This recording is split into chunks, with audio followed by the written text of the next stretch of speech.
Yeah. And Commissioner Escalona. Nice to meet you. Jan's discuss it, and I'm happy. Coming. See what the better. This is gonna be too. The sound, Alex, the sound is live. Trying to have left on Saturday.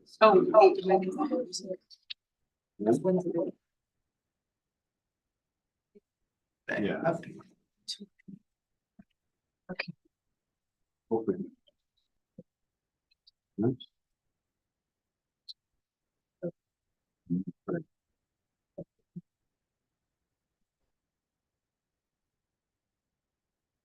I'm calling the Monday, April 28th commission meeting of the Port of Olympia to order. We'll start with the pledge of allegiance. Commissioner Isle, we can do this. Of course. Allegiance to the flag Of the United States of America.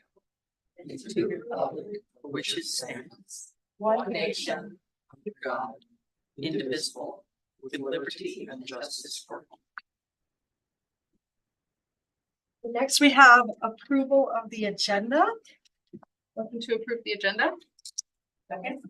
Discussion? I'd like to remove item F1, just from consent calendar, move it to, I guess, actually another calendar, so we can discuss it. Okay, we have a motion to amend the agenda to move item South Sound Commerce Center ground lease from the consent calendar to, it was action or action other? I believe it would be action because it was briefed previously. Yeah. Okay, to the action calendar. Do I have a second?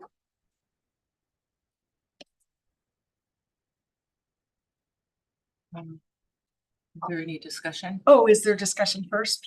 Okay, Need a second first and then. can Second. discuss. I'll second that. Discussion? My thought is just that we've received some public comment since this was discussed, and I think we should just review the CEQA on that. Okay, any other discussion?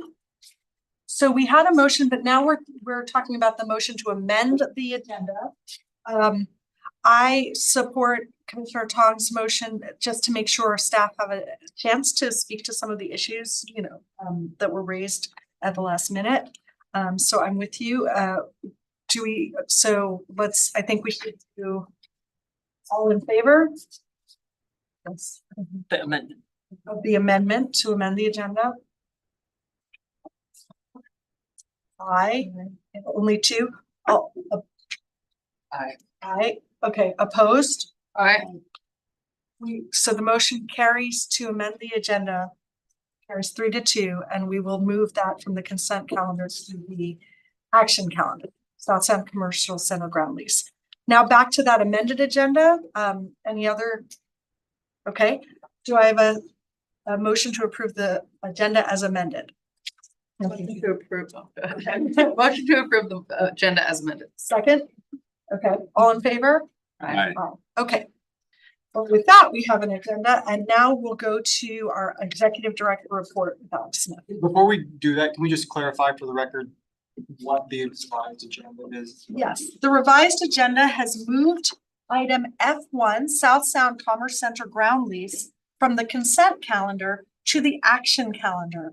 Under where it says 1 none, it will now be the South Sound Commerce Center ground lease.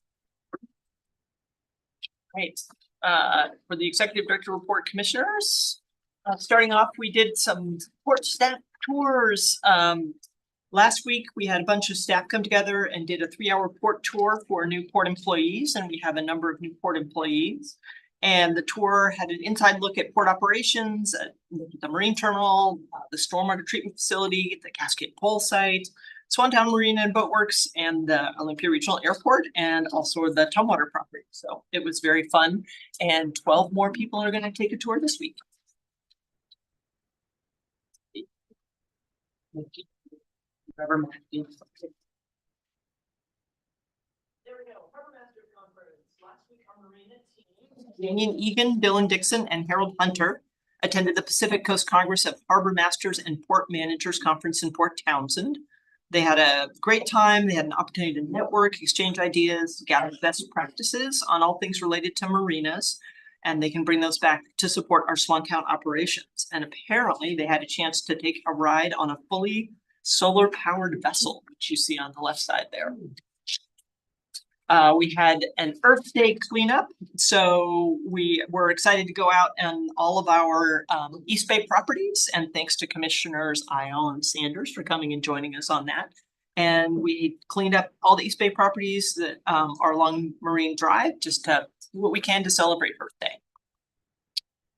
And then just to update the commission on something that I think you probably haven't heard much about recently is we received an electrification grant. It's electrification of the transportation system grant that's from the US Department of Energy. And we partnered with the Nisqually tribe to apply for the grant, and the grant gives us money to develop a solar feasibility study and a fleet decarbonization plan.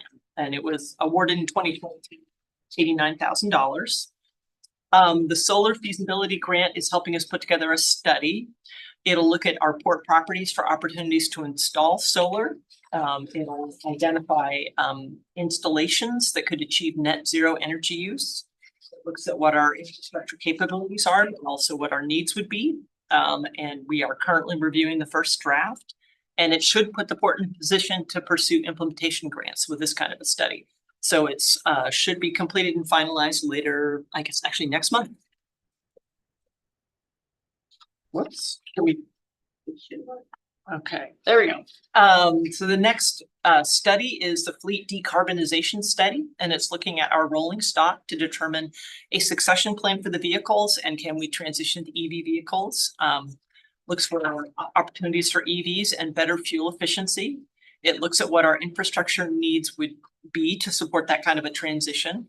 And we're working with the Pacific Mobility Group on the draft report. And again, this will also put us in a good position to be eligible for EVs, EV grants and associated infrastructure grants. And that should also be completed in a couple of months. We really wanted to thank the Nisqually Indian tribe for partnering with us on this, and just as a head start on this, we received delivery today of 2 electric vehicles at the airport that were funded by an FAA grant. So we have 2 Ford Lightning low vehicle or no emission vehicles, and they're at the airport ready to roll. And our event season is here. So all of these events are on the calendar for our summer events. We have a really cool lineup of things this summer, and we invite everyone to participate. So be sure to look at our website to identify the details and mark your calendars. And before we get to this, I did want to do one follow-up on the an item that was at our last commission meeting on FAA grants, or FAA funded projects and apprenticeships. And that's so our port resolution says that for projects over $1 million, we should require the use of apprentices. And it does have some carve outs, and one of those carve outs is associated with the FAA. And it says specifically, if I can find the right page here. It says where an apprentice utilization requirement is precluded by law or regulatory requirements, such as but not limited to federal FAA, basically contracting requirements. We did a deep dive into the federal the FAA contracting requirements, and they do not prohibit the use of apprentices. So we, as we move on to future, we will not be limiting those projects because there aren't any in law or regulation. So, and aside from that, we value your input. We have lots of ways to get in touch with us, so please do. That's it. Can you talk more about what the partnership with the tribe is on the solar feasibility? What is the tribe's role? And if Sean is able to Oh. speak to that. I can ask you that offline. It just might be good for the public to understand, so you can follow up in your next executive director. Okay. Just so that they can understand how we're partnering with our tribal partners. You do that. Thank you. Thanks. Great. Thank you for coming back to us on the apprenticeship issue, Director Smith. With that, we will move to public comment. We have 4 people signed in. in person, and I don't, and we have 2, 3 hands, 4 hands up online. So I will start today with the online signers, and I'll start by calling on Carla Wolfsburg. Oh, I'm sorry. Vice Chair has reminded me that I have a certain statement we make before we go into public comment. So many of you are regulars. I'm sure you're aware of this, but it's an opportunity to provide input on any port business. Individual public comments are limited to 3 minutes per person. You'll hear music and then the time will be over. Comments should be directed to the commission as a whole, should not include comments about individual port staff or members of the public. And all speakers, including commissioners, shall be courteous in language and demeanor and shall confine remarks to those facts that are germane and relevant to the question or issue under discussion. And with that, I'll call on Carla Wolfsburg, please.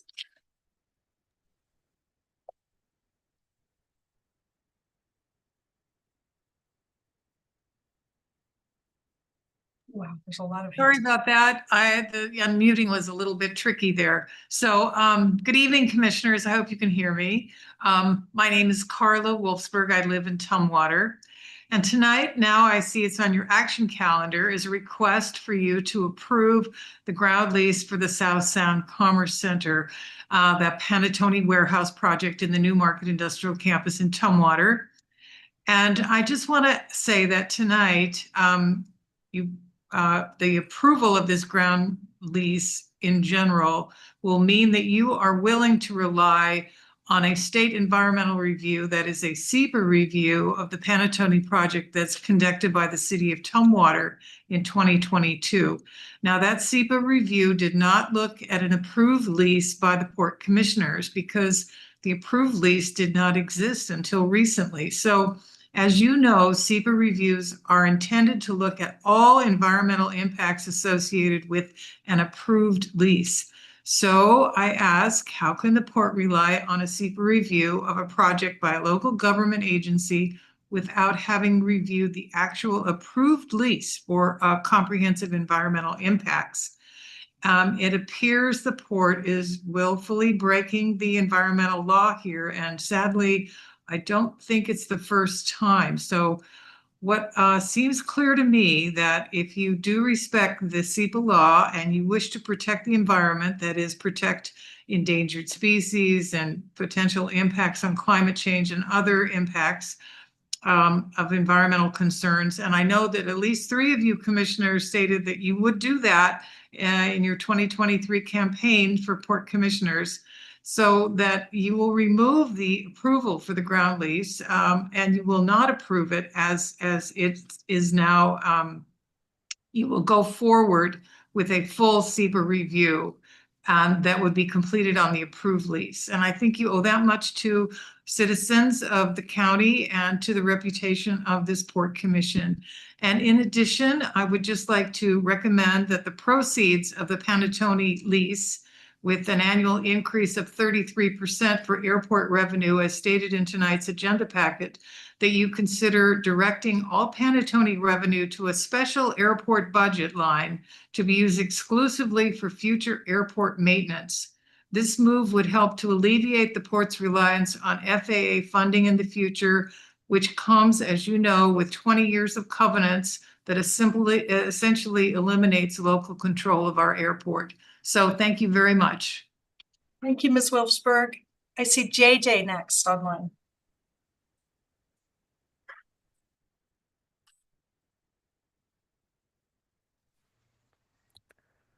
Okay, can you hear me? Yes. All right. I'm also commenting on the Panattoni project, which has been going on for quite a few years, for which a massive amount of community input was ignored in this project for many years, starting in 2020, when this project was first proposed. We've studied the tree policy on the land. We have seen multiple environmental impact problems with this project. From what I understand, the mega corporate conglomerate, international conglomerate Panattoni was allowed to do, the determination about whether there are Mazama pocket gophers on this land, if that's not the wolf watching the henhouse, I'm really not sure what is. You have 949 trees on this piece of property, which a tree plan was conducted on, and you have a tree retention of 0 trees in this property. Some of those trees are up to 40 inches DBH. There's a red cedar on that property that's 40 inches at diameter at breast height. That's over a yard wide.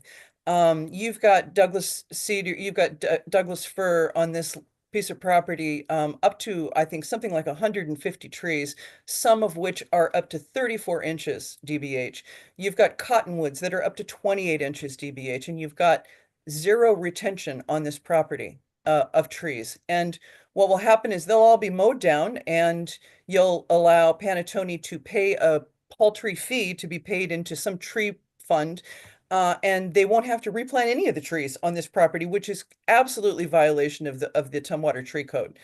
And so I'll speak for myself. You know, I materially helped to get 4 out of 5 of the people on this commission elected because you represented yourselves as environmental stewards. And the 5th person on this commission brokered the deal for this piece of property with Kidder while she worked for Kidder Matthews, but that was not seen as a conflict of interest. You're asking for a lawsuit to be conducted on this piece of property based on the violations going on with the SEPA Act in this project, not only because ecology requires for SEPA to include cumulative impacts on projects, but also because the port's SEPA policy itself requires climate to be considered in any SEPA process. And cutting down 1,000 trees is certainly going to have a climate impact that's not being conducted. It's not being revealed. I hold you all accountable for this, and you should do better than this, and you're inviting a lawsuit. Well, thank you. As a reminder, as we go forward, all speakers shall attempt to be courteous in language and demeanor. And with that, I will call Ms. Sharon Koontz, please.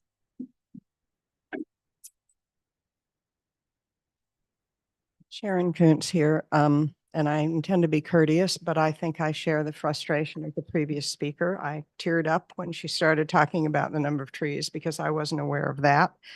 And as you know, I'm one of the people who appealed the recent airport master plan for having the silliest, it doesn't deserve to be called a SEPA because all it does is say, well, it's an approval of the master plan. And so you can't discuss any of the environmental impacts or anything because approving it doesn't cause any, except it does, of course, because it approves them to go ahead.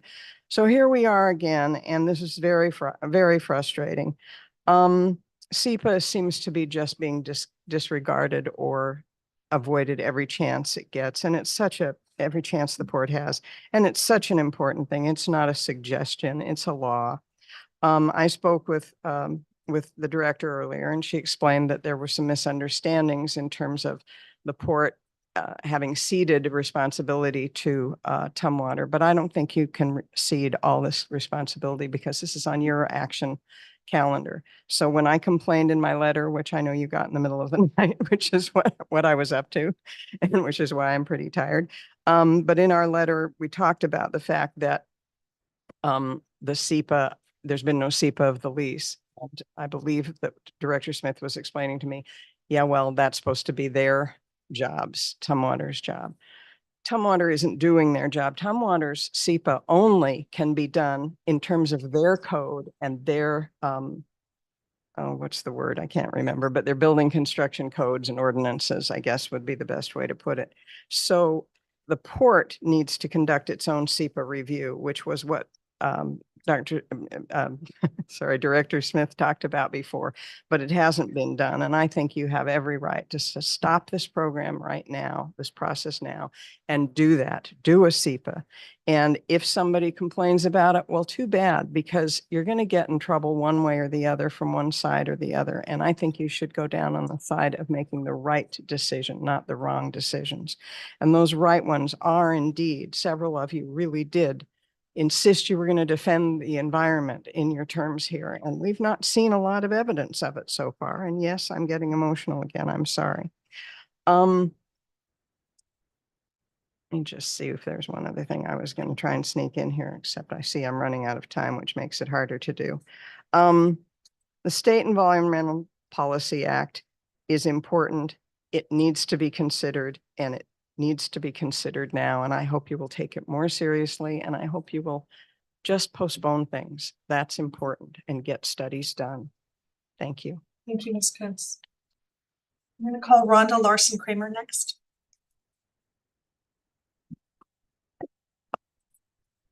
Hi, my name is Rhonda Larson Kramer and I live in Olympia. I have some comments to make about Panattoni. The most significant environmental impacts from the Panattoni lease involve water, both quantity and quality. The cumulative impacts of adding a ton of impervious surface from Swire, Panattoni, the airport, on the critical aquifer recharge area extreme will diminish the quantity of Tumwater's drinking water and will lower in-stream flows in the Deschutes River. Panattoni's plan to inject stormwater runoff directly into the aquifer will likely lead to untreated contaminants going into the Deschutes River. The direction of flow of water underground is toward the seeps and springs that constitute one of 3 major groundwater inputs into the river there.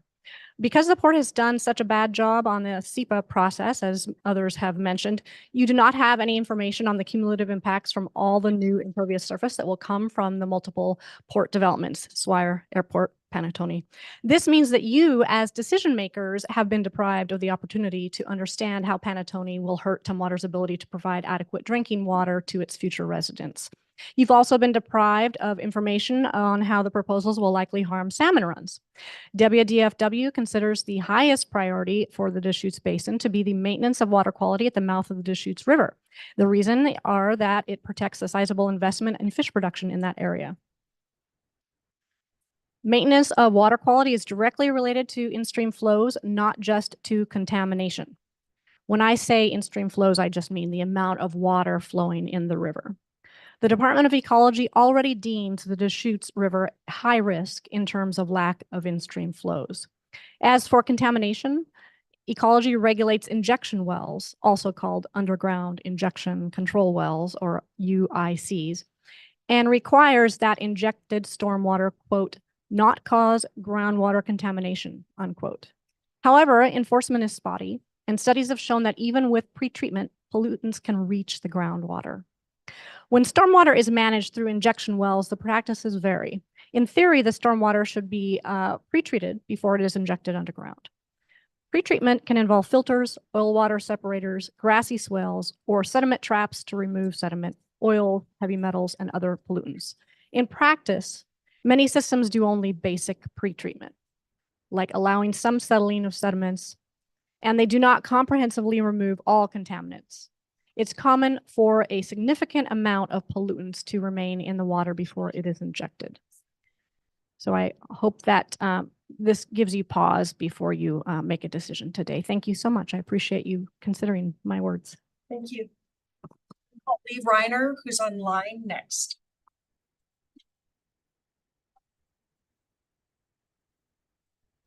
Yes, thank you. Can you hear me? Yes, we can.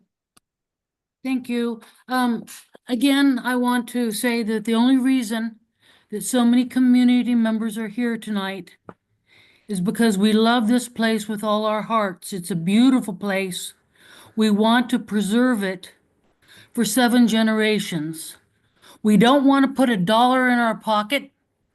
I don't think no one I know is a real estate agent trying to put a dollar in their pocket. We're trying to work for saving this place for 7 generations. So the last speaker just spoke of stormwater issues, how this lease agreement that you are going to be voting on tonight is going to affect stormwater. What is stormwater? Essentially, when you have a huge pavement surface, like a warehouse or a huge parking lot, you have rain come down, and then the rain has to go somewhere. And so normally it would go into the ground. But then basically they take the stormwater, all this water that should go in the ground, but there's pavement. They're planning to inject this water from the pavement into the Tumwater Aquifer. The Tumwater Aquifer is where we're all drinking when we turn on our taps. I don't know if the general public is aware of all of these details. So when you've got your little kid sitting there and you go to the tap and you turn that water on, your vote tonight is going to make a difference, whether your little kid or your kids down the street or the kids at the school are going to have to deal with some of these issues about stormwater. I know in the city of Vancouver, they had stormwater injection wells, and that's what we're talking about. Stormwater injection wells, taking the water from these large surfaces of asphalt and these large warehouses. And the city of Vancouver injected the stormwater into their aquifer. Well, unfortunately, one of these huge big diesel trucks turned over, and all that diesel went into the stormwater. And then what happened? So we have problems like this, and we voted for people who care about future generations, and sometimes we really wonder, do you really care? I don't know. I don't really know. None of us are making money off of this. We spend lots of hours studying this because we love this area. We don't want it to be destroyed for future generations. I know one of the port commissioners said, well, this is a sacrifice zone. It has to be sacrificed, these people. This commissioner said that in the past, and some of us don't agree. It's not a sacrifice zone. We love Tumwater. We want to keep it beautiful. Thank you very much. Thank you. I'm going to go to Brenda Fodge, please. Good evening. Brenda Fodge, Panattoni Development Company. I want to take a minute to thank the port staff and commissioners for working with us to date on the Newmarket Industrial Campus, and also take an opportunity to respond to some comments with some additional information. I would like to start with the tree retention plan. I know that's been a hot topic, and understandably so. And per the city requirements, we did hire an arborist who conducted a tree survey pursuant to city code, and that was submitted to the city with our plan to retain. Correct, we are not retaining very many trees, but we are required to plant and mitigate for those trees that are being removed. And so there is a mitigation plan that is at least 2-to-1, possibly 3-to-1 for the trees that are being removed. So I understand the community's concerns. The existing trees will be removed, but there are mitigation requirements per the city code that will be met, and that's part of the CEQA review. And the arborist report is of record for review. In addition, I would like to address the stormwater concerns and the groundwater concerns. For this particular project, because its location within the stormwater area, an additional review is required by a third-party consultant that the city required, and the city required for us to do additional studies and to pay for the third-party consultant. And then the city took the third-party consultant's recommendation. And once again, the city selected the third-party consultant to do the study, not us. It was not our choice. We didn't get to discuss how much it was going to cost us or if there was a limit. We did multiple studies as they requested, and we submitted that information into the city. And we also submitted stormwater information into the Department of Ecology. So both jurisdictions, the lead jurisdictions, have reviewed that information and made a determination that the project as permitted, meets the requirements for those jurisdictions. We have no control over how those jurisdictions implement or follow up or ensure that that happens. There are permit requirements, there are inspections required. So we have complied with everything per code. So I just wanted to clear the air on those two things. Happy if you have direct questions, happy to answer them. But we also are just looking forward to finally seeing this piece of dirt that the port has, Newmarket Industrial Campus, to be a revenue generating source for the port to support your airport needs, and moving forward with that development and working with the port. And I know we've had several discussions about moving forward. We need to look at community development opportunities and community benefit opportunities. And so we're happy to continue that discussion as we move forward. Thank you. Thank you very much. Next, I'm going to call Mr. Newman. Mr. Newman is online. Good evening, commissioners. Can you hear me? Yes, Mr. Newman. Good evening, commissioners. I wanted to touch base on the comments that have been mentioned earlier tonight. I know that overall, many Port of Olympia proponents constantly complain that there's a small group of people that don't do anything but complain. Well, it's because they care about the community and they care about the environment.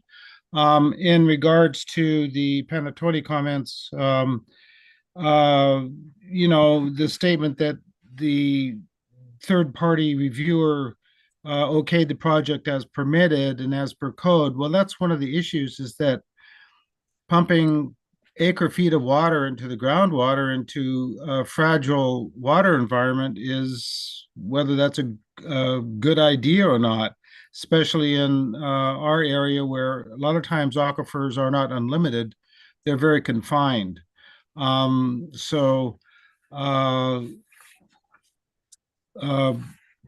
Dealing with massive parking areas with diesel trucks, the runoff from parking lots and not just stormwater, but the surface runoff and then injecting it into the ground has brought up the fact that we need a full SEPA analysis of cumulative effects of all these projects for this area.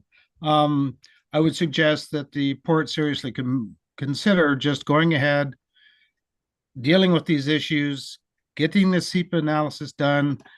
When the questions come up again, then the answer would be, well, we did the SEPA analysis.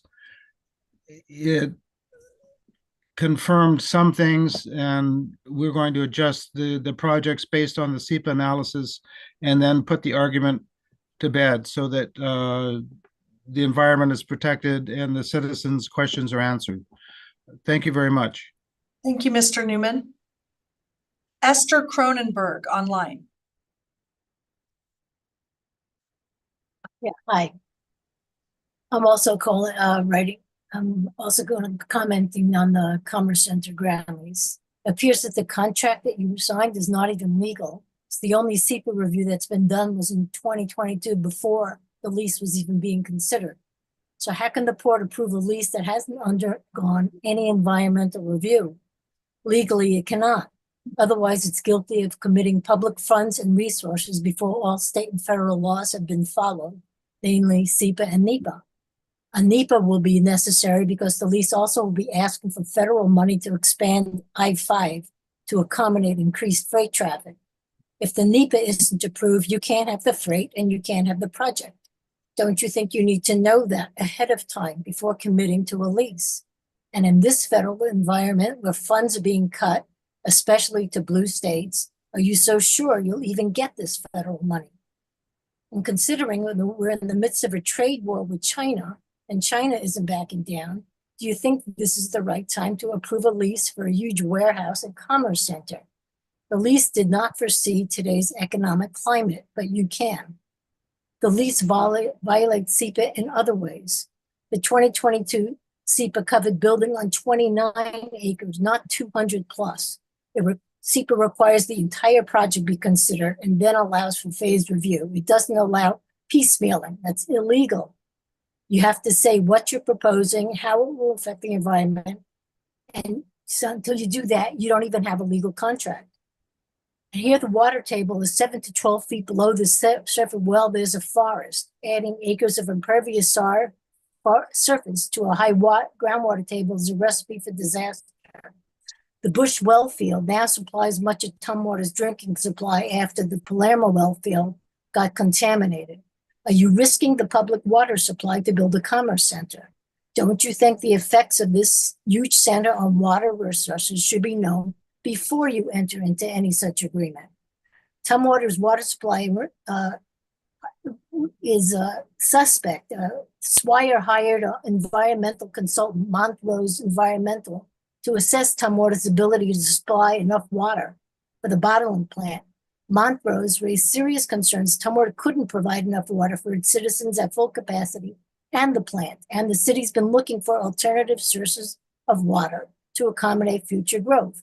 Are you willing to risk the Bush well field, a major aquifer nearby and source of drinking water for the public, without doing a proper environmental assessment to find out? An assessment required by law. Is this being responsible? It seems like the citizens may have to take you to court to do the right thing. It is very disappointing that our own moral jurisdiction is circumventing common sense and its duty to the public. Please make a serious and unbiased assessment of the environmental impacts of this lease before you approve it. Thank you very much. We have Mr. Unsold in the room. My name's Krog Unfold, and I just want to say that many of the people who have already spoken have been much more eloquent and prepared than me. I will say that I did send in an email shortly before I came down here. I did get a response for my email from one of the commissioners. Thank you very much. And I did say that it was kind of a travesty for it to be on the consent calendar when there were so many unanswered questions about environmental compliance, about community development, about water use, about the breaking of the cycle of water where we have groundwater recharge. A critical area, a critical aquifer recharge area is in the area where the development is going to be occurring, and we're going to be severing that process, which is so important. Thurston County depends entirely upon groundwater for all of our drinking and industrial purposes, with the exception of Summit Lake. But we're not Summit Lake. So what is really important to consider is that we have to comply with SEPA, and we also have to think about the fact that every time we use water, we are taking it out of the aquifer, one of the aquifers that serves us. And if we are not recharging those aquifers, we're drawing it down. Cooper Point Aquifer is a classic example where, because you have the private wells along the shoreline, they're going not into the confined aquifer down below, but into the unconfined aquifer, which they're able to draw down so that the salt water is intruding into their wells. That's not a sustainable situation. Why is it being drawn down? Because it's not being recharged. And here is the Panattoni development is definitely an example where it is going to inhibit recharging it. I'm going to mention that there was a development that the state did at the L&I Center, the new L&I office. It was a disaster because of the fact that they didn't realize how high the groundwater was. They had to do a lot of corrections in that was very expensive.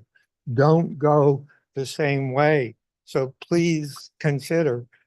One last thing is that we are in the process of, this is something Esther referred to. There's going to be an economic recession. It could be worse than a recession. So it's not even the time to be.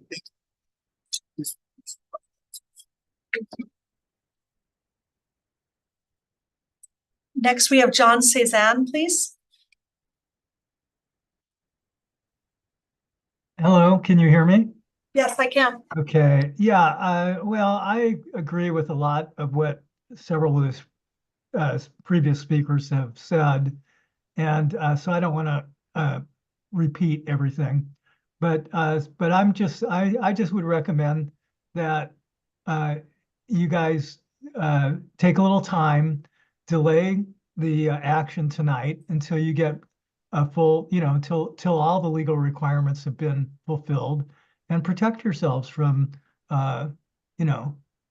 doing something that may indeed be illegal. So that's all I have to say. I've talked previously about my opposition to the Panattonian project in general, So I don't need to go over all of that again with you. You know how I feel. So anyway, thank you much and good luck. Thank you, Mr. Suzanne, John. We have Deborah Patton. Hi there. This is Deborah Patton. I'm a 43-year resident of Commissioner District number 3, Port Commissioner District number 3. I'm not here in person tonight because I'm on grandma duty until 8 o'clock, and I don't think you want a 2-year-old wreaking havoc in your chambers. It would be fun entertainment, but in a sense of decorum, I kept him home. So, and I'm just joining you on Zoom. So last meeting, 2 weeks ago, I spoke about the POCAC apprenticeship utilization program. That was one of our POCAC projects, and that was in reference to the runway paving project. But I had some follow-up on that, and so it was great that Executive Director Smith brought up some clarification during her report, where she said that for projects over $1 million, our resolution said that apprenticeships would be used, but there was this carve out for the FAA. But she clarified that that didn't preclude the use of apprenticeships, so that's super good news. But also at last meeting, Warren Hendrickson mentioned that if the Panattoni project does go forward, that it would be a mix of union and non-union contracts. And as you all know, I am absolutely pro-union, but I don't know that all the port staff or all the commissioners, and definitely maybe not the public, know that non-union contractors can and often do offer apprenticeships. So I hope that in all port projects, whether they're capital projects, whether they're $1 million plus or $1 million less, that they encourage the contractors to use apprentices, because we need to build a highly trained, skilled workforce in the building trades. That's good for the whole community, and it's especially good for our local young people and our veterans. We want to keep them here in the community in good, well-paying jobs in the trades. Thank you for your time. Thank you, Ms. Patton. I believe that completes our testimony. Okay, that completes our public testimony. And with that, we will move forward to the consent calendar, which now has one item, minutes for March 10th and March 24th. Do I have a motion to approve the consent calendar? Motion to approve. A second? Any discussion? All in favor? Opposed? None. Okay, the motion carries. Pending issues, we have a briefing on Bud Inlet update in East Bay sediment data. Go. All right, ready for some good stuff. All right, I am John Wolf. I am the environmental manager.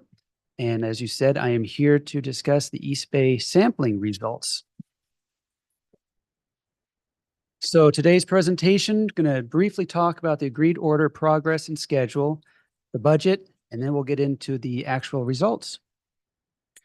As a reminder, the Bud Inlet project is divided into 3 sub-areas. Sub-area 1 is East Bay, outlined in green, indicated by the arrows. That's what we'll be discussing tonight.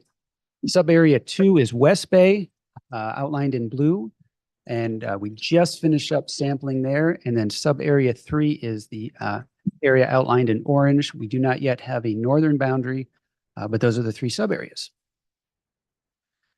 Okay, sub-area 1, we are all of the results are back. We are working on the sediment chemistry data report. That will lead into the source control plan, which will look at potential sources of recontamination, and the draft engineering design report, which is the actual design for cleanup. We also just finished the investigation work in sub-area 2. The results are coming in, and we hope to have a data report by the end of this year. And then sub-area 3, we're just getting started on that. 2026, finalizing the reports for sub-area 1, moving into sub-area 2 data reports, and then sub-area 3 permitting and hopefully sampling. And then 2027, if all goes as planned, we could even start some of the construction, which is cleanup in sub-area 1, sub-area 2, and sub-area 3 finalization. The budget this year, we're looking at around $6 million total. The remedial action grant would cover approximately half of that. 1.4 would come from what's remaining from the previous commerce appropriation, leaving the port needing to find 1.6 million. 2026, we're looking at 4.5 million. Again, half of that would come from the remedial action grant. And then 2027, 2.5 million. And the good news is it looks like the legislature approved $3 million that we can use as match for these grants. So I didn't include that there, but hopefully we can deduct 3 million from those match requirements. So that is exciting news. It looks like we're gonna make it.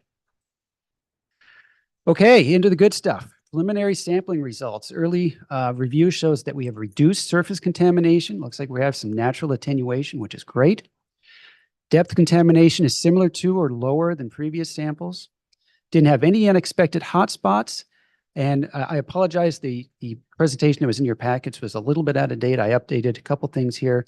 We found wood debris at 9 locations. And when you consider how much activity was out there, how much log rafting is out there, it's amazing that wood was only found at 9 locations. So, and I want to note that if I say high, I mean it's above screening levels or background levels. So there's a level at which you would naturally find these contaminants.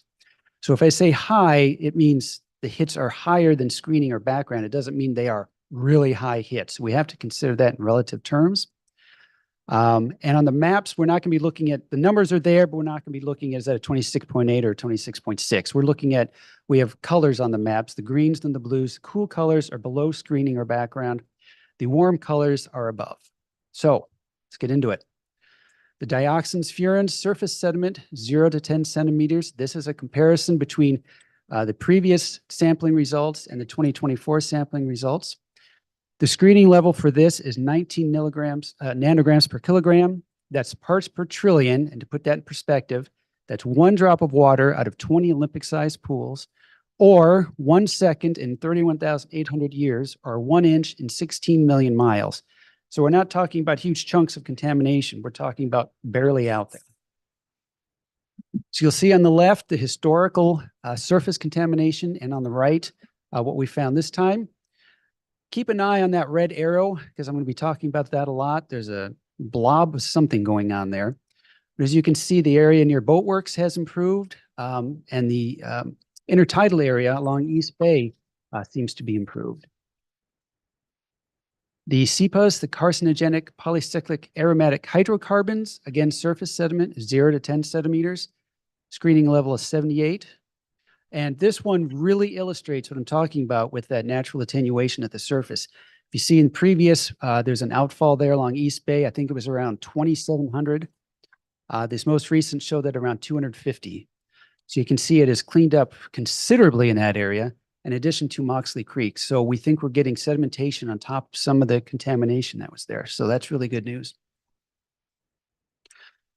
Polychlorinated biphenyls, screening level is 130,000 nanograms per kilogram, and there was nothing above that.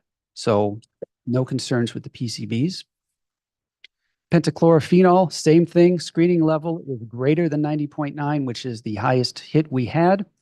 This one is in micrograms per kilogram, so it's parts per billion, which would be 1 drop in 10,000 gallons. Mercury, a heavy metal, surface sediment screening level is 0.2. And I think the highest hit we had was close to 0.3. So again, limited contamination at the surface. So this won't be a main driver, I don't think, in the process for cleanup. Arsenic, heavy metal, screening level is 9 milligrams per kilogram. Again, good news. It looks like surface is pretty clean. There's one spot, you can see that yellow arrow up in the channel. Not entirely sure why that's there. It's just kind of out there. But again, I think it's 11.1, so we're not talking greatly over screening levels. Cadmium, this is a little bit different. This is the surface sediment. The screening level is greater than 0.8. So if you look at the numbers, the entire area of East Bay is above screening levels, but we don't have a regional background level for that. So once we have a background level, more than likely, everything will be below that. And that's why these colors are cool. So we're going to have to work on that. But again, cadmium is low and likely won't be an impact on the cleanup. Okay, now into the depth samples, the dioxin furans. Again, the screening level is 19 nanograms per kilogram. And we do have another hit. You can see that arrow pointing to note this sample. And then under Swantown Marina, there are some number of hits. So that indicates we're going to have to be doing some dredging there. The SEPA's depth samples down to 2.5 feet. This one's interesting because it's mostly at screening or below, but there's one outfall there, a city outfall. You can see it's blue all the way along, except for that outfall. Something's going on there. So that is an area where we're going to have to do some source investigation because we're not quite sure why that's happening. It is improved, but it looks like something might be going on there. So PCB depth samples. This is one I believe where we do have some concerns at depth. You can see there again there, recalling the dioxin furan map. There's a blob is the best I can call it there, maybe from Swantown, about halfway through the channel down to Moxley Creek. Not sure what's going on, but we think maybe it's the leading edge of contamination that was covered up with some previous dredge and sediment work. Could you tell us where you're talking about again? I'm sorry, it's right just north of Moxley Creek. There's an arrow pointing. Yellow arrow? Correct, the yellow arrow pointing to a red dot, exactly. And as I've tried to show, that area there has been contaminated for quite a few of the different chemicals of concern. So that's an area we're going to have to investigate, maybe do some sampling upland to figure out what's going on. Because again, it could be a leading edge thing. We don't know, but we have to look into that. May I ask a follow-up question? Please. The sampling upland, that's what you're saying is that is a spot where there's possible contamination coming from the former site into the water still that's uncontrolled? That's a possibility, or it could be that the sediment is the contamination is in the sediment and they simply covered up the rest of it. And so this is just the leading edge of what was there previously. We don't know, but we're going to have to look into it. Could be either way. I'm glad our process allows that continuing. Yes. Oh, we have to create a source control plan that will look into these specifically. Pentachlorophenol, nothing there at depth. Same with the surface. This is not an issue at all. So this is good news. Arsenic, again, I think we had an 11.1 and maybe a 20 milligrams per kilogram in the West Bay area. So again, this is another example of it's high, but we have to think relatively. Cadmium, again, if you look at the screening level of 0.8, it looks like the entire area is hot, but that's not the case because we don't have a background. So at depth, cadmium also looks good. So in summary, the draft sediment chemistry data report, the summary of the data, that's nearly complete. Potential ongoing sources will be identified. And like I say, we've got 2 right now that looks like that outfall and then the area in front of Moxley Creek. These data will inform the cleanup strategy in the forthcoming engineering design report. We have that planned for later this year to go to ecology, and then we'll get their feedback. The West Bay samples are starting to trickle in. We intend to have the data reported later this year. And then East Bay, the overall themes that East Bay is relatively clean. I mean, it's not screaming hot. And that may limit the dredging that we have to do and include more enhanced monitored natural recovery. Very briefly, those are the results. Questions? That sounds cool, John. It's very cool. Thank you. Has it been what you thought it was going to be? A fun project and Fun project, yes. I actually was concerned it was going to be more polluted. So I'm thrilled to see, there's only East Bay, but we don't know what's going on in West Bay. But yeah, I'm thrilled to see that East Bay is, looking good. Whatever the port has done the last 10 years seems to be working because pollution is I think that's one of the big things for me with the Capitol Lake restoration to an estuary is natural environments are such a powerhouse. I mean, they do their own cleanup, right? So if we can restore that a little bit more, we'll even amp that up along with our efforts. So. Very true. Commissioner Isle, do I see you nursing a question? No. I- But I just have it. I will make a comment that it sounds like this is pretty good news. And I guess you'll have a full report here later on this year. But just off the top of what you've done so far, does it look like our cleanup efforts are going to be we're going to have to kind of refigure how we're going to do the cleanups, or how much cleanup there might be, or maybe less cost? Sometimes, are we thinking about that at all yet? Well, we haven't discussed this with ecology yet, so I don't want to say too much. I think based on what I've seen, it's better than I expect.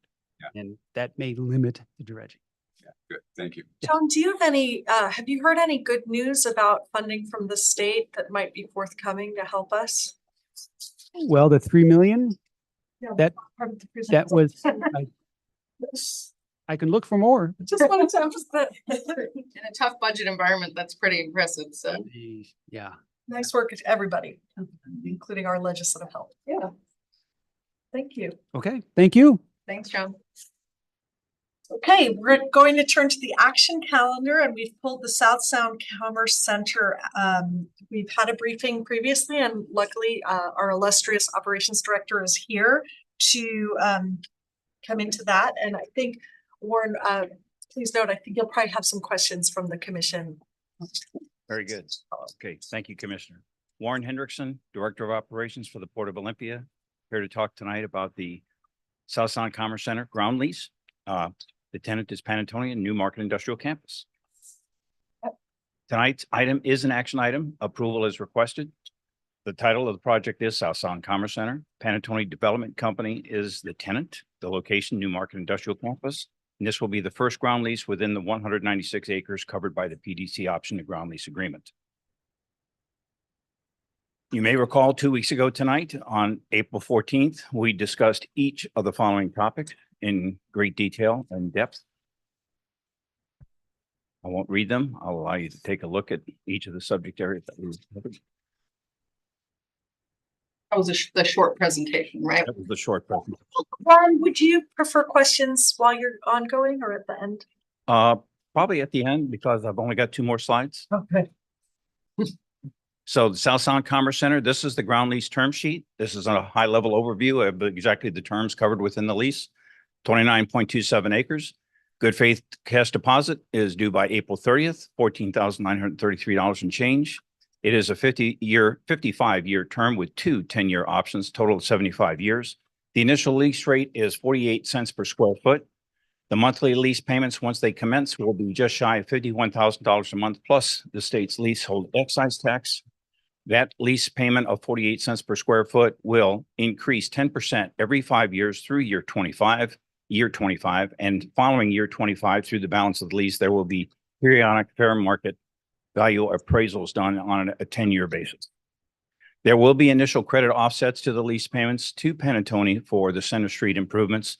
That will last less than about 1 year. Were we previously briefed that there would be offset? I remember you briefing us on how one of the great benefits Panattoni brings is the improvements they're going to make. That's correct. But I don't remember being briefed that we were going to pay for that through offsets. That happened on 2 occasions. One was the December 23 approval of the form lease template, which was the month before you took office. And then the details of that were also included in the advisory presentation on April 14th. And we can pull up those slides. I think Missy probably has the opportunity to bring up those slides. And we talked about those exact credits there and exactly the time frame in which they would take place and why. 2 weeks ago tonight, or 2 weeks ago this evening, that we spoke. The form of this lease was approved in December before I took office. That's correct. December 2023. And the credit it's a prepayment being made by the developer that we are crediting them for. It's not a benefit. They're benefiting us.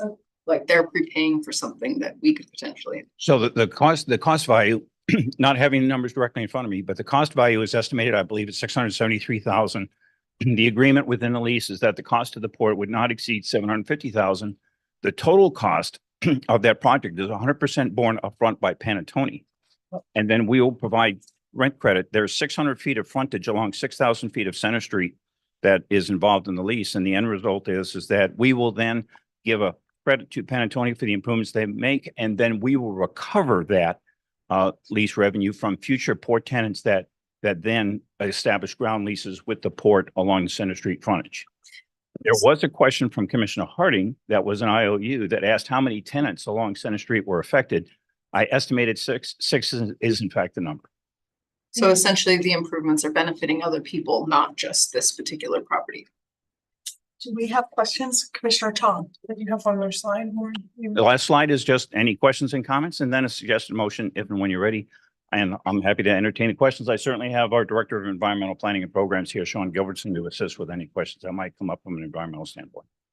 I just wanted to ask about the comments as you heard about the SEPA review and how it was done in 2022 and how we can be assured and how the public can be assured that that is a cumulative study based on the impacts of this lease. Okay, I will ask Sean to come up and I will address that from a high level. Chris, that might be a question for you as well. And in February 2019, we engaged the city and the port agreed to an interlocal agreement that for all project actions associated outside the aeronautical boundaries of the airport area, that the city of Tumwater would be the lead agency for all SEPA reviews. And that is permitted by. That preceded any Panattoni lease. That is correct. That preceded the option to ground lease agreement, which was put into effect July 2020. It was separate. That's correct. And the port has a history of doing that. We did that actually here with the city of Olympia when we put the fuel dock into place at Swantown Marina. So we have that background. And then all the SEPA requirements were met 100% in full with regard to the city. And the city is the permitting agency. They have the authority, especially in light of the interlocal agreement, to go ahead and engage in all SEPA reviews, and all of that was completed, in advance. Sean, anything to add? Did a nice job at covering things. Sean Gilbertson, Environmental Director. And I guess I would just like to address the SEPA that was done by Tumwater. I've reviewed all of their documents.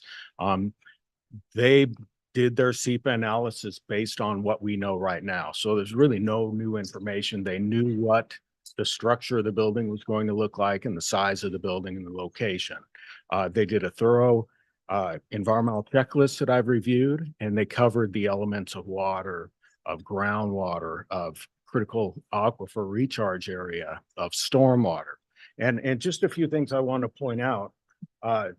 There is a tree section in the SEPA documentation. They'll be required to plant over 1,000 trees related to this development. So that is something, mitigation that will take place.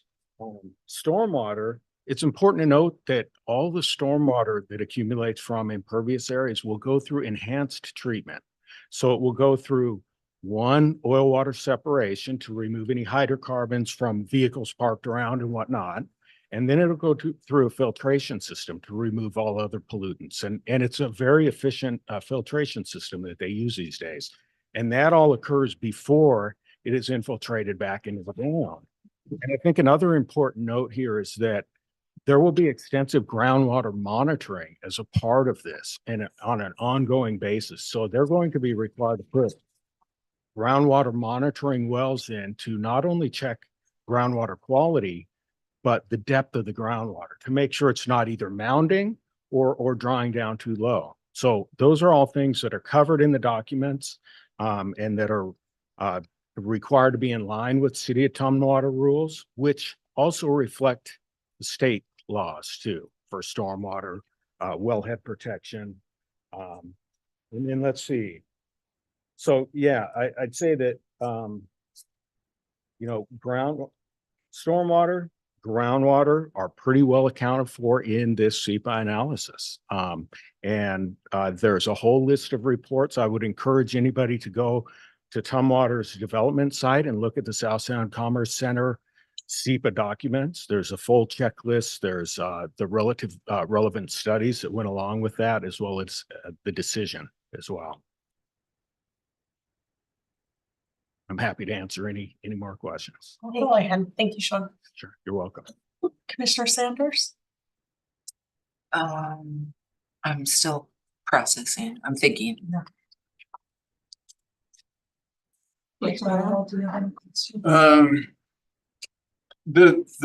stormwater, can you say a little bit more about the process for treating that stormwater? It's an injection system is what I understand for this. Can you say a little bit more about? Yeah. So basically all the stormwater that falls on rooftops and parking lots will be directed through catch basins to an oil water separator. So it'll go into an oil water separator. The oils are lighter. They will separate out, and that will be disposed of in a safe way, aside from where the stormwater goes. The remaining stormwater without the oil will then go through what are called filter vaults. So they're big filter cartridges where the stormwater goes in, and before it can leave that vault, it needs to go through a full filtration system. And these filter vaults usually have both filter media, sometimes activated carbon. It really depends on what pollutants they're looking to take out, but it's required to be in compliance with the State Department of Ecology's stormwater rules, which Tumwater has adopted through their surface water design standards. So it's a pretty good setup for treating stormwater for sure. It's not just basic treatment like it used to be. And it's my understanding that it hasn't been widely used in the past, but it's becoming more and more, becoming utilized more and more because of the efficiency. And I guess along with it, it's more expensive. And you mentioned monitoring and maintenance is highly regulated, and making it making a quite useful system to treat the stormwater. Yes, and underground injection control is a pretty good tool that the Department of Ecology has endorsed, and the Panattoni folks have gone through the whole process of getting those registered for when they would come online. It's a slightly different than regular infiltration that will just go into the ground. This allows a little more precise control of how much groundwater is put or how much stormwater is infiltrated, and it will be required to be monitored, and we'll have to report to the Department of Ecology on a regular basis as well. Yeah, I know we have a system like that out on the Nisqually Reservation, and it is highly regulated and highly maintained. And when I wanted to build a car wash out there, I was not able to because that system wouldn't allow it. So. Correct. Yeah, no process water can be injected into the ground. And I will acknowledge that in the past, there may have been underground injection control that wasn't done as well as it could have. And I'm not talking about at the port, I'm talking statewide, but I think they've got a lot more control over it now, and a more developed process to go through the permitting side of it and to monitor and make adjustments as needed. Thank you. You're welcome. Who administers SEPA? Is it the state or the city? Well, the state oversees the SEPA regulations, and then there are lead agencies depending on who's doing the work, who's permitting the specific work. And in the case with Tumwater, it's controlled by an interlocal agreement. For those areas outside of the operational safety zone of the airport, Tumwater is designated as the lead agency for project actions in Tumwater. So we have national, state, city that are all filtering this through their lens of their land use planning with scientists and policymakers that came up with where we're at as far as the process that we're following. Yes. And the port doesn't have those types of people on staff. Obviously, we have you directing our environmental team, but that's not the work that we are participating in as a port, correct? Correct. If we need to do SEPA outside of that interlocal agreement, then generally we would have consultants do the checklist, and then it would come to me and to the port for a determination. So I'm blunt, for better or worse. Some of the comments were kind of scary, right? Are we doing something illegal? Are we violating SEPA? We're complying with the ILA that we've signed with the city of Tumwater that is consistent with the RCWs for designating a lead agency and consistent with Tumwater municipal code. So we're in compliance with that allowance to designate someone else as a lead agency. And is Panattoni or the port asking for any variances to the tree ordinance or stormwater or water usage, or are they wanting a change of the rules? Not to my knowledge, but I probably. There have been no variances. Yeah. So we're just asking, the process is being followed. There's nothing that's being changed from the process. It's just the administration of existing law Yes. and following that process. Yes, and you will see that the SEPA checklists are a standard format that agencies that are performing SEPA review, they'll use the same checklist that has all of the environmental elements in it, and each one must be addressed. I guess for me, I'm a lawyer, and I don't know if people dislike real estate brokers or lawyers more, but we're living in a time in the current moment with federal policy where the consistent application of the rule of law is a bit shaky given the inconsistencies at the federal level. And I think that stating things as fact and trying to change the rules as we go does not create a just society. And for me, I really believe in consistent, predictable application of the laws that are in place. I believe in deferring to experts and governing in a way that reflects that. And I think that when we, I'll just leave it at that. And I think that we have done that, and Panattoni has done that, and activating this land in Tumwater is going to provide more opportunity to continue to contribute to both the community and the environment, as well as economic development. With the uncertainty is going to continue to be just as important. So thanks for answering those questions. You're welcome. We're going to go back to Commissioner Sanders. Thank you. So I appreciate the presentation. I'm well aware about the requirements of the city of Tumwater and what they expect for groundwater treatment, as well as I'm fully aware of the mitigation for the trees and the replanting of the trees. What I would like clarification, and I don't know if this would come from legal, but it was brought up tonight about SEPA and the execution of a ground lease. So if the original one was conducted in 2022, what is the difference between an executed ground lease and the requirement of the SEPA on the interlocal agreement with the city of Tumwater? And does that have an effect on the port in executing the ground lease 2 years later and SEPA requirements? Well, I can answer a couple of questions, and one is to go back to the baseline, which is who is the correct lead agency. And so Sean and Warren are correct that Tumwater is designated by the ILA as a lead agency. That's also a function of the SEPA rules. So when a local non-city county agency has some review that has to happen, and a city or county also has to have some review, the city or county is designated by law as a lead agency. The ILA clarifies what has to happen, but it's just reaffirming what the background legal standard is. In terms of some of the substantive concerns about how many trees need to be replaced, what the groundwater implications are, the Port of Olympia doesn't have underlying requirements related to tree retention and that sort of concern. The city of Tumwater does. That's the code that governs. And so any development that has to occur has to meet city of Tumwater requirements related to retention, mitigation, those types of concerns. They're the appropriate agency to do that review. A third point that I think is worth making is the entry into a lease isn't itself subject to SEPA. There's an exemption for entry into leases. It's the activity that occurs within the leasehold parcel that can trigger SEPA review. That's what was reviewed here by the city of Tumwater. They were, again, the appropriate agency to do that. Thank you.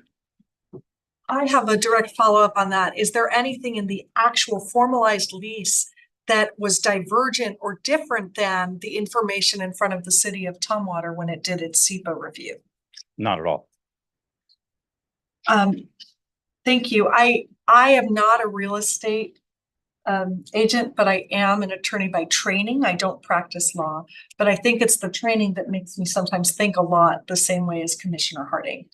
I am hearing from members of the public here there's a real substantive conflict perceived about whether it makes sense to take a parcel that currently is forested and adjacent to an aquifer and develop that parcel.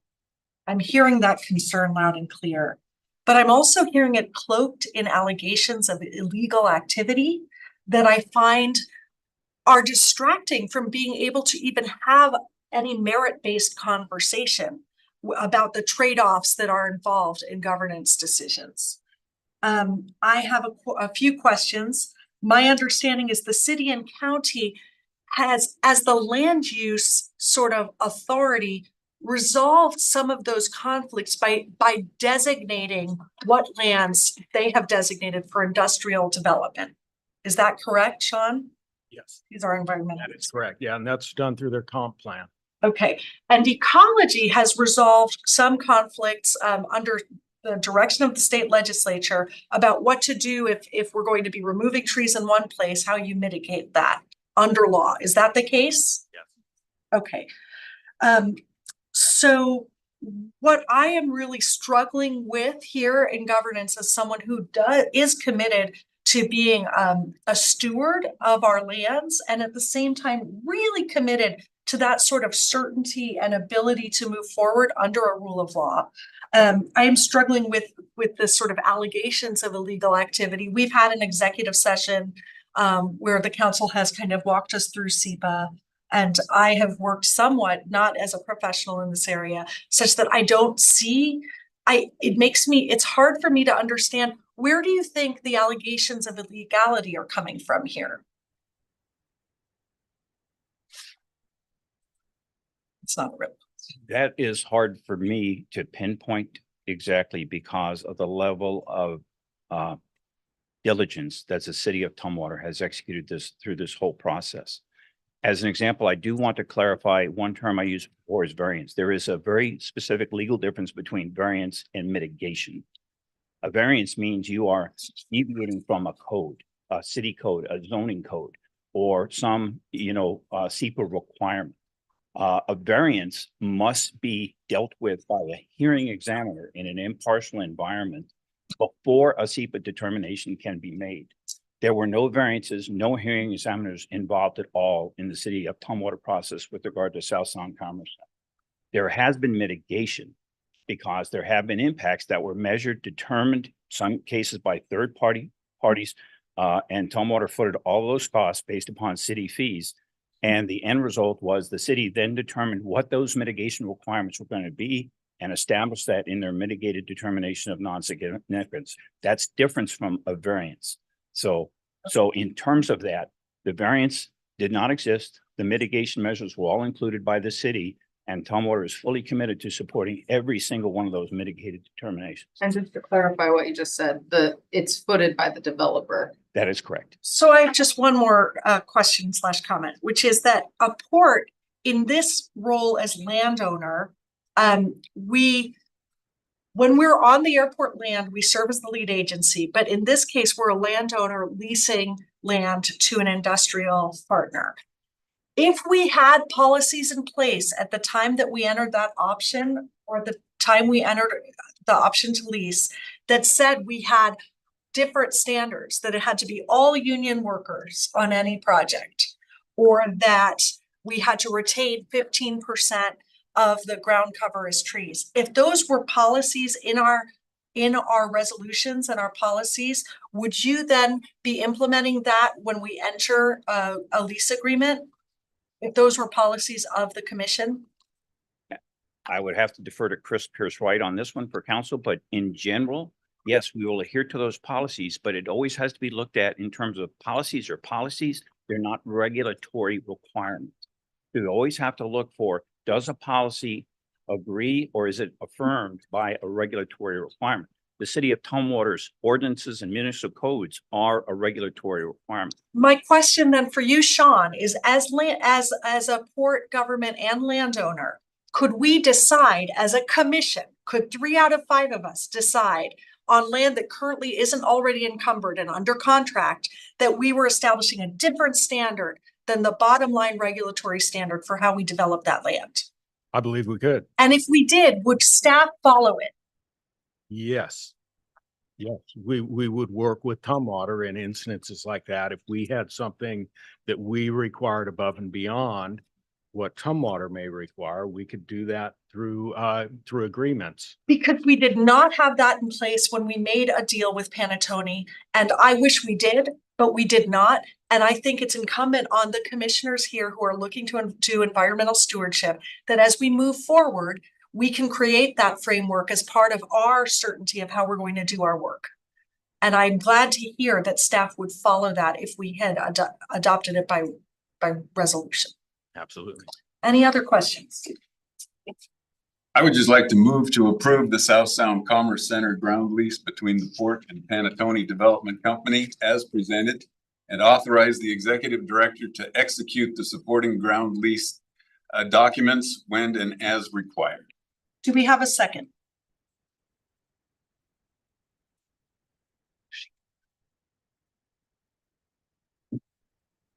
Is there a different motion on the table?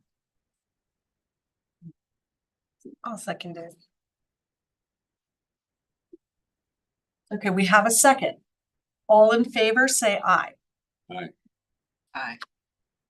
Opposed? I'm abstaining. Oh, okay.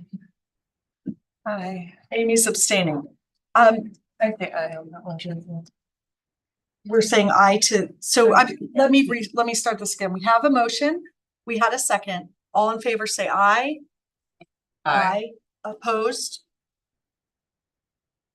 Okay, by our motion, we have approved this ground lease that was drafted over a year ago. And are moving forward with this parcel.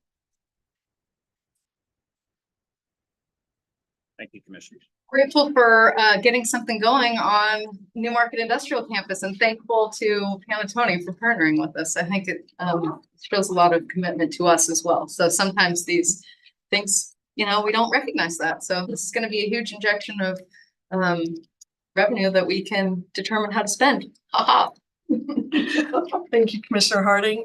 There's nothing on the action other calendar, nothing on the advisory calendar. With that, we're going to commissioner reports and discussion. Commissioner Harding, would you like to start us off today? Yes, Madam Chair. I'm not sure if you want this in other business or now, but I'll bring it up now. POCAC recruitment.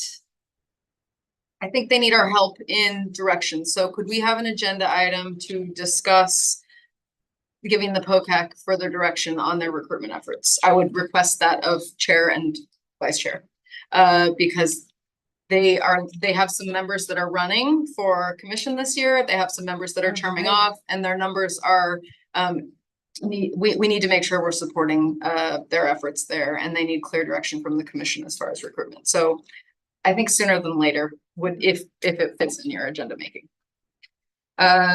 Next, it sort of organically happened that there was some conversations happening between other electeds, the EDC, and wanting to have some input from commercial real estate brokers to help inform jurisdictions, kind of a casual environment. I'm putting that together with the help of the EDC. I'm hoping that it would be okay with the commission if Commissioner Vasavada participated in that, since she's our representative on the EDC, and then extending that so that we don't hit a quorum. If someone else wanted to participate and you were open to that, that would be totally fine. I just wanted to be respectful of your role there, but someone else in addition to me, and then inviting similar 1 or 2 people from other jurisdictions so that they can just ask commercial real estate brokers questions. We don't have 3 heads. We might have some things to help inform these policy making, like working with public-private and understanding where everyone's coming from. You could come up with policies that reflect desired outcomes of the commission in this case. Is that something that you would want to participate in, or would you want to defer to the rest of the group? I would defer. I don't see a need for creating a formal subcommittee, but I do appreciate you flagging this. And if no one else, we're in public, so we can have this conversation. So is anyone, this is a real estate sort of expert group that can help. A roundtable with 4 commercial real estate brokers and a non-quorum of elected officials so that we're not, it's a casual conversation to ask questions. About, but just once, or is it a regular? No, just once, Oh. in May. So this is just, it's like trying to get people's questions answered is all that it is. Yeah, I would be happy to participate, but I'm also happy to defer if someone else wants to do. For you to participate. If nobody else wants to do it, I'll do it. And were you saying you wanted to? I didn't hear you. Okay.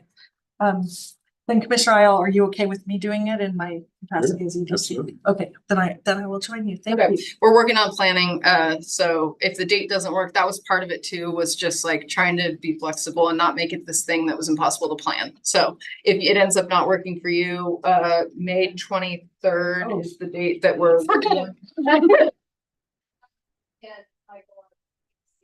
Obviously reserved us a room, so if that doesn't work for you, we won't plan in the meeting, but.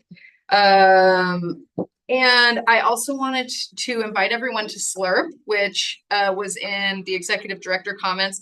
I will be doing the Slurp off, which is who can shuck and eat 6 oysters the fastest. So I hope you all will come.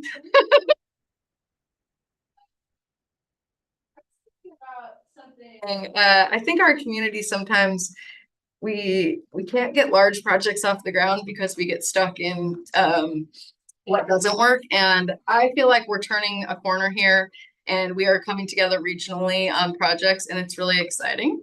So my quote of the day is Chinese proverb, and it's probably fitting of today too. The best time to plant a tree was 20 years ago. The second best time is now.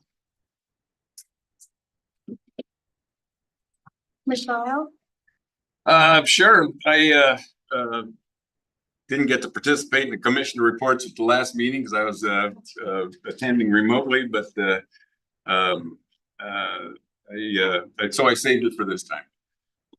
So I recently I recently had the honor of attending the christening of the naval Navajo class ship, which is a salvage towing and rescue ship, and it was christened the Billy Frank Jr.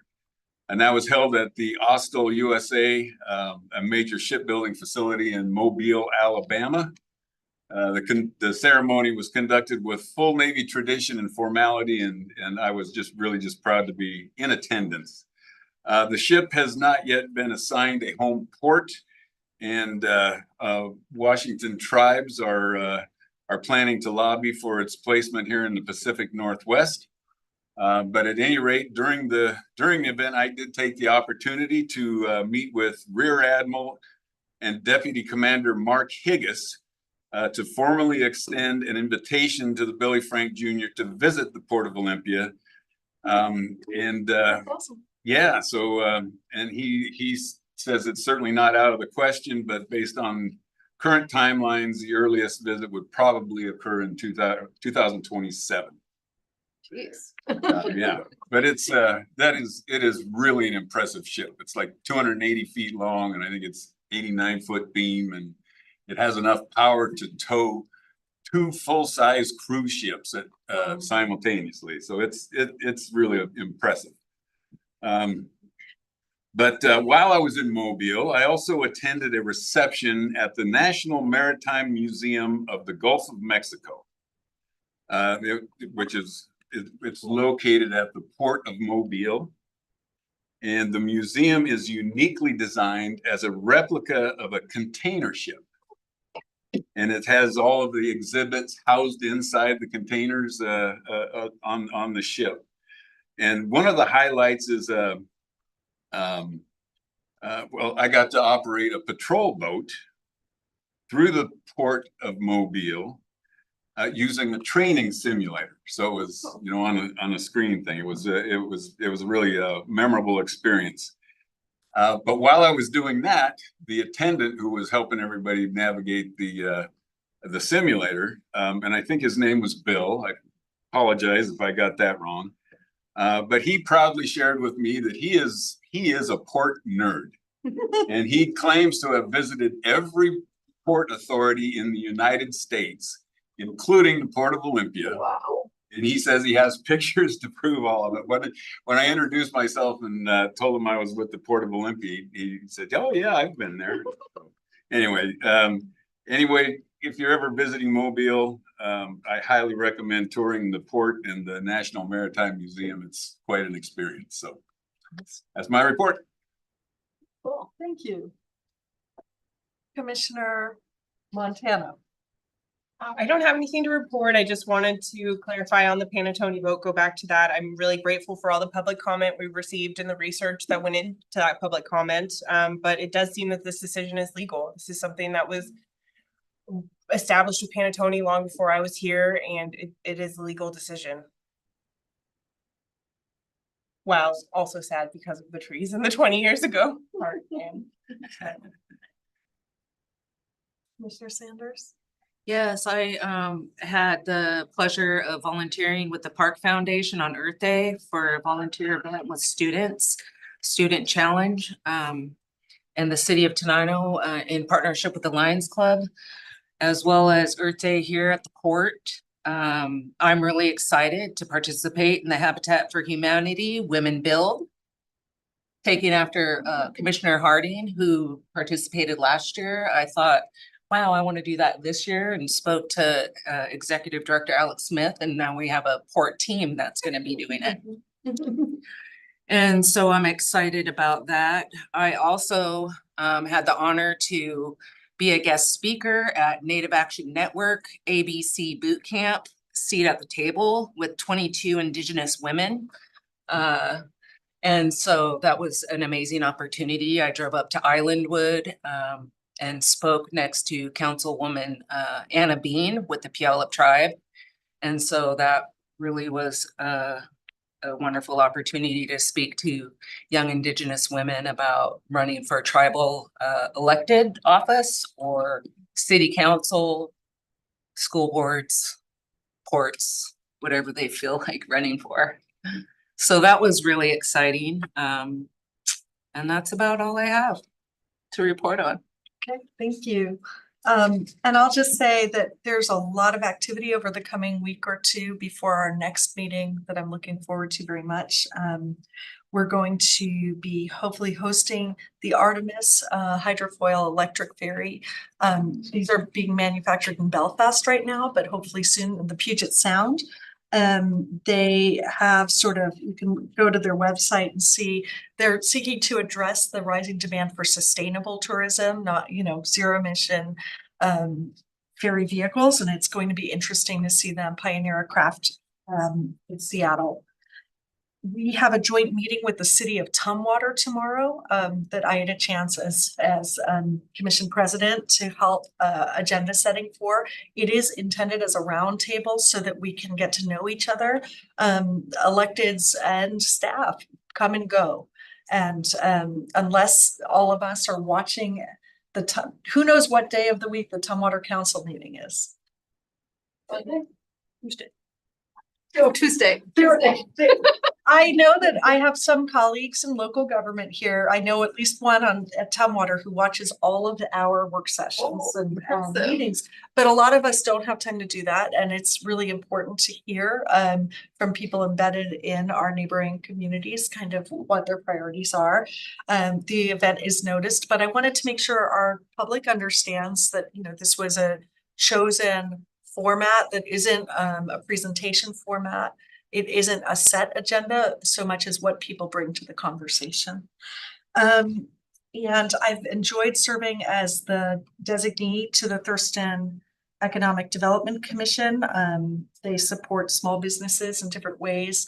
We're at a moment where everyone is going to be grappling with really changed environments, and it's an exciting, if daunting, time for those of us working at the Port of Olympia to try to foster economic opportunity that is sustainable.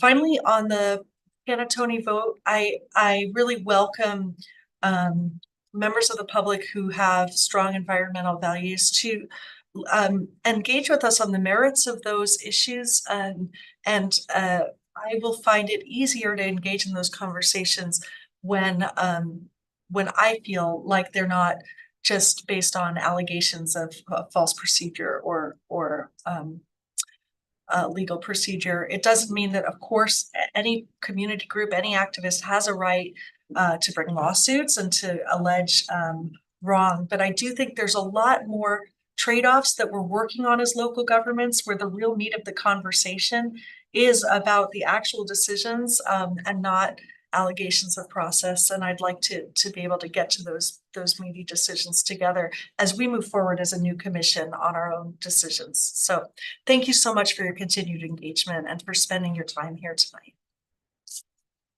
I guess with that, no, I always think it's over. Just because I stop talking. Now we go to Sort of. Nope. We're getting there. Mention I will be attending the Thurston County Commissioners social hour. Oh, yes. So the electeds. One of Wednesday night. Yeah. Wednesday night. There may be a quorum of commissioners there, but we will not be talking business. Yeah, so we'll see what we can do about just noticing that there may be a quorum. So upcoming meetings, Monday, May 12th is our next commission work. Yeah, there is a work session actually, sorry. And Pamela Braff from the Sea Level Rise Collaborative will come and talk about both the work that the collaborative has done, but also a conversation about how that work can be broadened. And we can leverage our joint effort. Also on Monday, May 12th is the next commission meeting, business meeting at 5:30 p.m. right here. On Tuesday, May 20th is the next Citizens Advisory Committee meeting. And then on Tuesday, May 27th, there is another commission meeting here, and it's on Tuesday because Monday is Memorial Day. I always get Labor Day and Memorial Day mixed up. And I just wanted to say, several years ago, the port had a Saturday morning session for people who might be interested in running for Port Commission. And we understand the filing deadline is coming up very soon. So what I'd like to do is hold a virtual presentation that talks just in general terms about what ports are and what they do, but also the Port of Olympia and what we do. So trying to do that this week. So if anybody is interested, check our website and we'll put out announcements about it. Oh, may I take a point of personal prerogative? Well, I don't know what this is called, but Commissioners Harding brought up the issue of agenda setting and a request for the POCAC. We had a system in our resolution for agenda setting that involved the president and vice president meeting with the director, but that kind of fell to the wayside when we remember then moved to like a work session once a month. And now as we've revised the work sessions, for example, I don't think there was input on what was on the consent agenda this time, or, so we do recognize, Director Smith brought this up to me, we need to brush off how we're going to do our agenda setting. If it's not in open like this, and if it's not with the president and vice president. So perhaps maybe by next week, you'll come back with sort of how Absolutely. I can come up with alternatives for the commission. And I forgot to say this out loud, but I was going to anyway, so thank you. When we reduced our meeting, our work session, we said that if we needed to reinstate it to get our work done, we would do that. So I would just say, I think all of us are open to, whether it's consistently or sporadically, having another meeting to ensure that we're getting some of the business done. I don't want to speak for everyone, but I think so. What we could also do is just put a placeholder on people's calendars for a work session, just like an hour long, maybe either at the time it used to be or before a commission meeting, whatever is most convenient. And then if we don't need it, then we can cancel it. But at a minimum, make sure that the agenda setting is on. And I think in addition to that, which is where we program or say, oh, I'd like to have a presentation on this, I think we should reinstitute, Maggie, and we should be able, Commissioner Sanders, I'm sorry. We should have a weekly touch base with you on the agenda instead of it being entirely sounds great done by staff. And the thing that I miss about the agenda setting was kind of like to the City of Tumwater meeting. It's more of the unstructured. And I think we have developed a rapport at the commission level that we're happy to do that in a public forum and chew on things and figure out what we want to work on to benefit everyone. So more of that would be great. I think it'll help us form our agendas. Okay. Thank you for rolling with. Yeah, absolutely. Is that it? Okay, with that, we're adjourned.